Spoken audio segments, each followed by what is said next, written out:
Bonjour chers élèves, je suis Mamis et Michel, professeur de mathématiques. Aujourd'hui, nous allons continuer notre cours de mathématiques niveau 10e année sur l'encadrement. Encadrer une somme, encadrer un produit. Alors, nous allons expliquer cela à travers des exemples. Le premier exemple que nous avons ici, nous avons les encadrements des nombres racine carrée de 2, racine carrée de 3 et pi. Maintenant, la question c'est quoi? De trouver un encadrement de racine carrée de 2 plus racine carrée de 3, la somme, et un encadrement du produit pi racine carrée de 2 par des nombres décimaux d'ordre 2. Ok? Des nombres décimaux d'ordre 2, c'est-à-dire des nombres décimaux qui ont deux chiffres après la virgule. Donc, nous allons trouver la solution.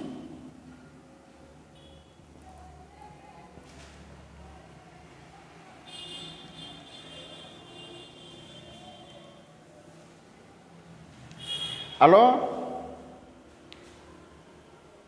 commençons par la somme. Trouvons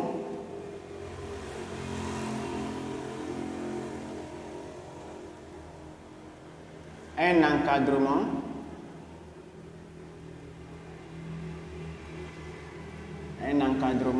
de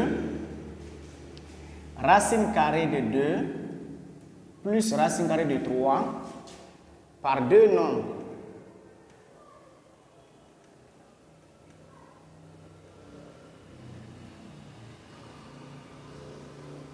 Deux nombres décimaux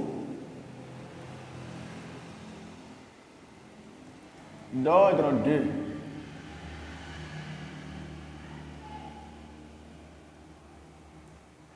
Alors pour cela, qu'est-ce qu'il faut faire?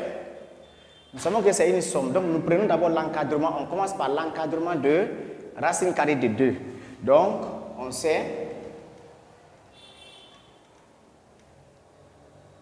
que 1,41 est inférieur à racine carrée de 2, inférieur à 1,42. Ok? Et nous connaissons également l'encadrement de la racine carrée de 3. Donc, la racine carrée de 3 aussi est 1,73 inférieur à racine carrée de 3 inférieur à 1,74. Alors, puisque c'est une somme, il faut faire la somme membre à membre. Ok? Donc, on fait la somme ici. On aura 4. Ici, 11. On écrit 1. On retient 1, 2, 3. Donc, 3,14 inférieur à racine carrée de 2 plus racine carrée de 3 inférieur. On fait la somme également ici. On obtient 6, 11. On écrit 1, on retient 1. Et là, on a 3. Donc, 3,14 inférieur à racine carrée de 2 plus racine carrée de 3 inférieur à 3,16. Donc, nous avons fini par faire l'encadrement de cette somme. Donc, nous avons l'encadrement de racine carrée de 2 plus la racine carrée de 3. Vous avez compris comment on a fait cet encadrement. Il faut faire la somme membre à membre, ok? Parce que c'est l'encadrement d'une somme. Maintenant, nous venons sur l'encadrement du produit pi fois racine carrée de 2. Pour faire cet encadrement, qu'est-ce qu'il faut faire? On prend d'abord la racine carrée, pardon, l'encadrement de la racine carrée de 2. Donc, on aura racine carrée de 2 inférieure à 1,42. Voilà. Donc, ça, c'est l'encadrement de racine carrée de 2. Et ici, nous avons l'encadrement de pi. Donc, 3,14 inférieur à pi inférieur à 3,15. Voilà. Donc, puisque nous avons l'encadrement de pi et de racine carrée de 2 et que c'est la multiplication qui existe entre les deux, il faut multiplier membre à membre. Donc, on aura 1,41 multiplié par 3,14 inférieur à pi fois racine carrée de 2 inférieur à 3,15 multiplié par 1,42. OK? Donc, il faut faire maintenant la multiplication membre à membre. 1,41 fois 3,14, on obtient 4,4274 est inférieur à pi fois racine carrée de 2 est inférieur 3,15 multiplié par 1,42 si vous. Donc 1,41 fois 3,14 on obtient 4,4274 inférieur à pi fois racine carrée de 2 inférieur à 4,473. Mais l'encadrement qu'on nous demande ici, on demande d'encadrer ces nombres-là avec des nombres décimaux d'ordre 2. Donc des nombres décimaux d'ordre 2, des nombres décimaux qui n'auront que 2 chiffres après la virgule. Donc en faisant cela, en prenant 2 chiffres après la virgule, on obtient 4,42 inférieur à pi racine carrée de 2 inférieur à 4,47. Donc voici l'encadrement de pi racine carrée de 2 par deux nombres décimaux d'ordre 2.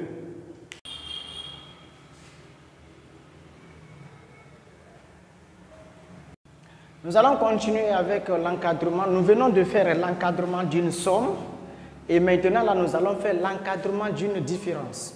Cette fois-ci c'est la soustraction. Alors nous avons déjà des encadrements de racine carrée de 3 et de racine carrée de 2. OK? Donc on sait que la racine carrée de 3 est encadrée par ces nombres.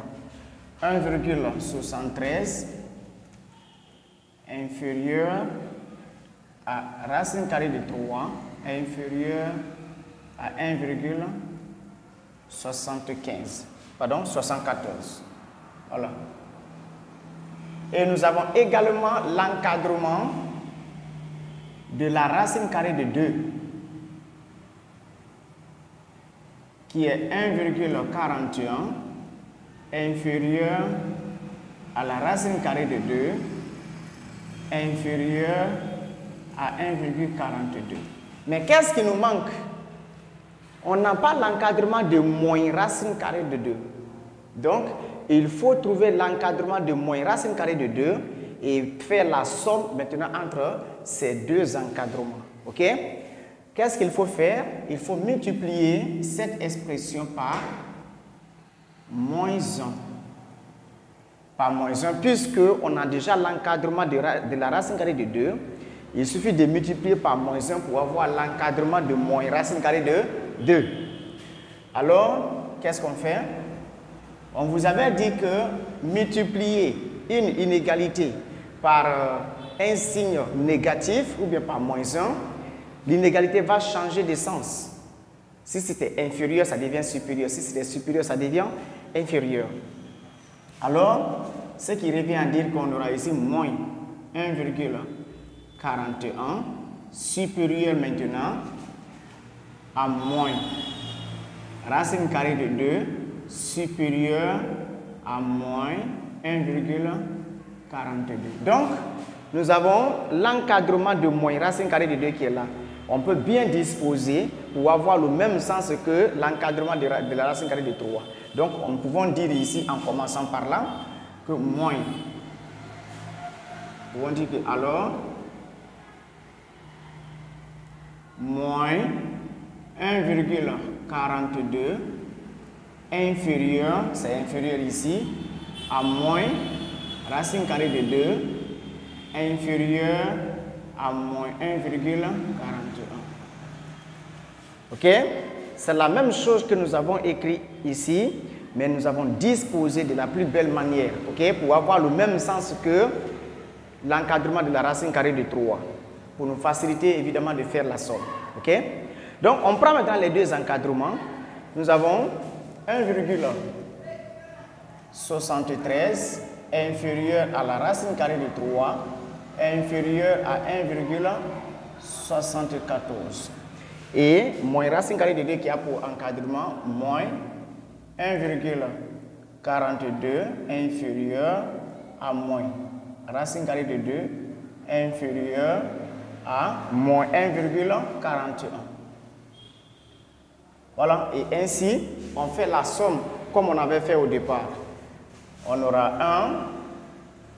1,73 moins 1,42 inférieur à racine carrée de 3 moins racine carrée de 2 inférieur à 1,74 moins 1,41. Voilà. Donc, voici la disposition. Et en calculant maintenant, on obtient quoi?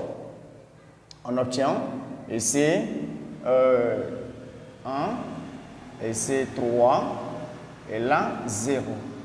Donc, nous avons 0,31 inférieur à la racine carrée de 3 moins racine carrée de 2 inférieur à, ici on a 3, là on a 3 et ici on a 0. Donc inférieur à 0,33. Donc voici l'encadrement de racine carrée de 3 moins racine carrée de 2.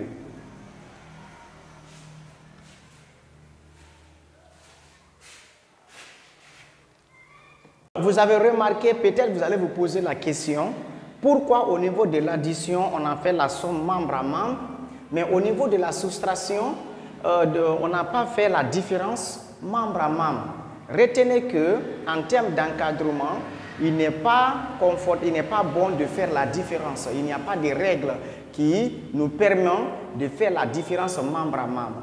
C'est pourquoi il faut d'abord trouver l'encadrement du contraire ou soit du nombre négatif, okay? Du nombre négatif qui est là, tu trouves son encadrement et tu disposes son encadrement dans le même sens que le premier, ainsi ça pourra te faciliter de faire la somme.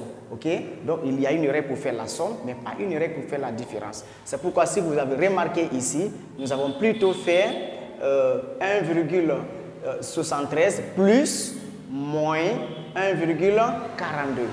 Et là, nous avons fait racine carrée de 3 plus moins racine carrée de 2.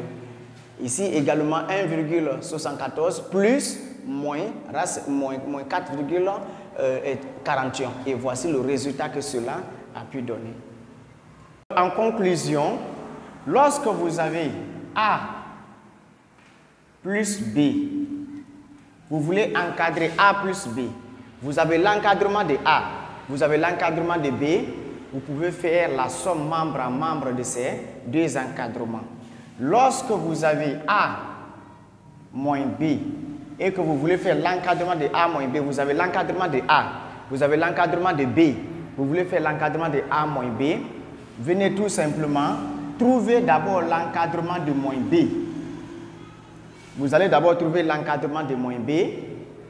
Toutefois que vous avez l'encadrement de moins B, vous allez arranger dans le même sens que l'encadrement de A. Ensuite, vous allez faire la somme membre à membre en faisant A plus moins B. Donc, voici comment, c'est cette règle-là que nous avons appliquée ici. Donc, A plus moins B. Vous trouvez d'abord l'encadrement de moins B et ensuite, vous allez maintenant faire la somme membre à membre. Après l'encadrement d'une somme, l'encadrement d'un produit et l'encadrement d'une différence, nous venons maintenant sur l'encadrement d'un quotient. Comment il faut encadrer un quotient, c'est-à-dire un nombre écrit sous la forme d'une fraction.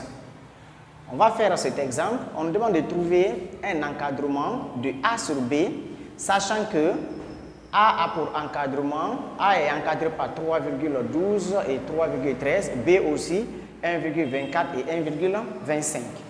Alors pour faire cet encadrement, qu'est-ce qu'il faut faire? Remarquez très bien, c'est B qui est au dénominateur. Pour cela, nous allons nous occuper de l'encadrement de B. Donc, on prend 1,24 inférieur à B, inférieur à 1,25. OK? Nous avons l'encadrement de B. Il faut prendre l'inverse de l'encadrement de B. L'inverse de ou bien encadrer l'inverse de B alors. Pour prendre l'inverse ici, on avait dit quoi? Que lorsque des nombres sont rangés dans un ordre, leur inverse est rangé dans l'ordre contraire. OK? Donc, si c'était supérieur, ça devient inférieur. Si c'était inférieur, ça devient supérieur. Donc, pour cela, on aura ici 1,24 supérieur à 1 sur, pardon, je voulais dire 1 sur 1,24. Voilà. 1 sur 1,24 inférieur, pardon, supérieur maintenant à 1 sur B, supérieur à 1 sur 1,25. OK? Donc, nous avons trouvé un encadrement de l'inverse de B. Maintenant, cet encadrement, nous allons le ranger dans le même sens que l'encadrement de A. Donc, juste en ordonnant, on aura 1, en commençant par lui, 1 sur 1,25 est inférieur à 1 sur B, inférieur à 1 sur 1,24. OK? Voilà. Maintenant, qu'est-ce qu'il faut faire à ce niveau? Nous connaissons l'encadrement de A. L'encadrement de A, c'est ça. 3. Bon, on va noter, notons les deux là ici. On va écrire les deux ici. 3,12 inférieur à A, inférieur à 3,13. Et l'encadrement de 1 sur B, c'est 1 sur 1,25 inférieur à 1 sur B, inférieur à 1 sur 1,24. 24. Voilà. On effectue la multiplication entre les deux. On effectue, c'est-à-dire on multiplie chaque membre de l'encadrement de A par les éléments de l'encadrement de B.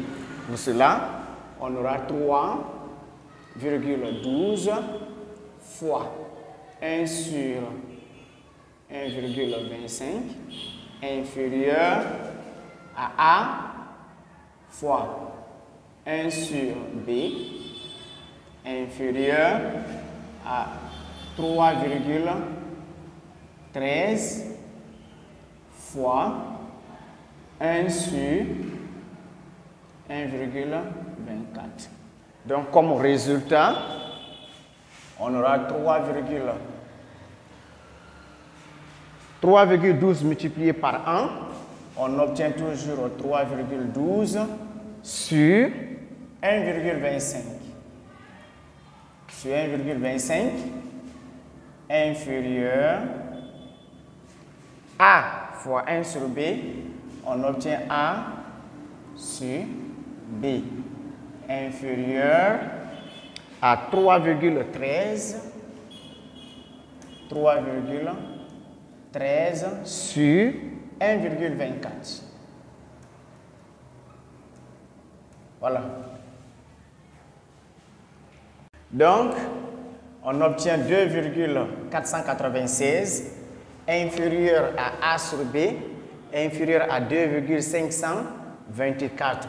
Et maintenant, lorsqu'on vous dit d'encadrer par deux nombres décimaux d'ordre 2, vous ne faites que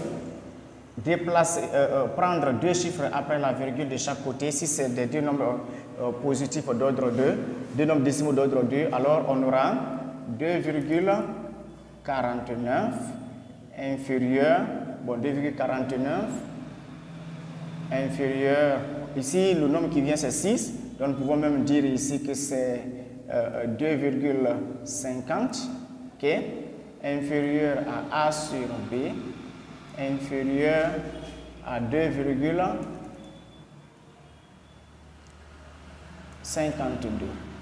Voilà, donc on peut dire que A sur B est encadré par 2,50 et 2,52.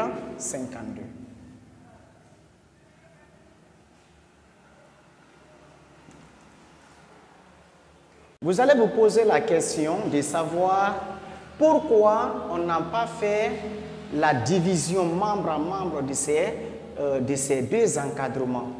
Nous allons juste faire une illustration et vous allez voir si ça peut donner un bon résultat ou pas. Regardez, supposons que nous avons un encadrement de A. A est encadré par 12, inférieur à A, inférieur à 18, ou bien, disons à 18, ok, inférieur à 18, ok, un encadrement de A. Prenons un encadrement de B, 3 inférieur à B, inférieur à 6. Essayons de faire la division membre à membre pour voir si ça va donner un bon résultat. Donc 12 sur 3, n'est-ce pas? Donc 12 sur 3, ici A sur B, ok, inférieur à 18 sur 6. 12 sur 3, on obtient 4, inférieur à A sur B, inférieur, 18 divisé par 6, on obtient 3. Selon vous, est-ce que cette relation est correcte? Est-ce que 4 est inférieur à 3? 4 n'est pas inférieur à 3. Donc, ce qui fait qu'il n'est pas bon de faire ce travail de la sorte. Il n'est pas bon de faire division membre par membre pour obtenir l'encadrement d'un quotient.